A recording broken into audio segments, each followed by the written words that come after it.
এইফালে দেখিছেনে ইমান ধুনীয়া পানী চাফা হৈ আছে, পূৰা আইনাৰ নিচিনা পানী। ইমান ধুনীয়া পানী ইয়াতে পিকনিক খাব আহিলে ইয়াৰ পানী আপোনালোকে ইউজ কৰিব পাৰিব। ইমান ধুনীয়া পানী, পৰিষ্কাৰ পানী। তো মই ইয়াতে মুখ ধুই আছোঁ।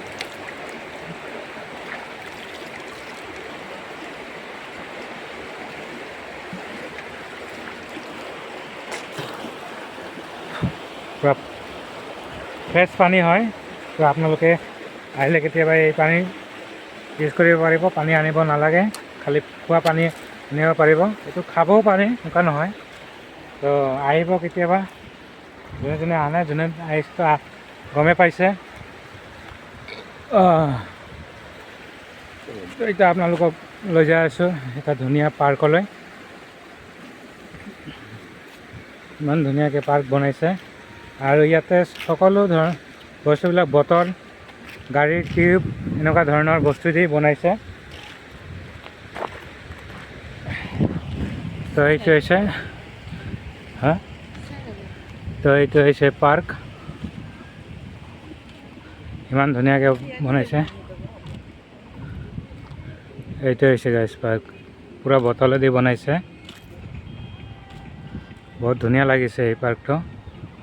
আপোনালোকে আহিব কেতিয়াবা।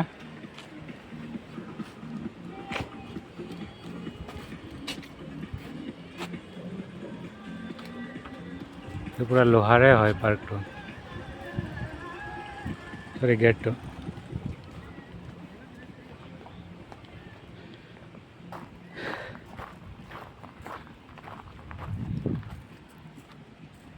এইটো পূৰা লোহাৰে বনাইছে, কিবা কিবি ভাঙা চিঙা দি বনাইছে। বহুত ধুনীয়া বনাইছে। আৰু এইটো দেখিছে গাইজ, এইটো বটলেৰে আমাৰ যিটো ৰাইন' অসমৰ এইটো বনাইছে, ৰাইন'। এইটো হৈছে পানীৰ নল, টেপ বনাইছে। ইয়াৰ পৰা পানী পৰি আছে এনেকুৱা টাইপৰ।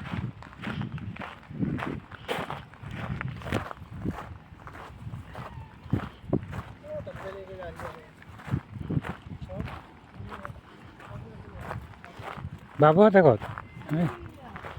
এই দেখিছে ইয়াতে ইমান ধুনীয়াকৈ বনাইছে। এইটো পানী পৰি আছে।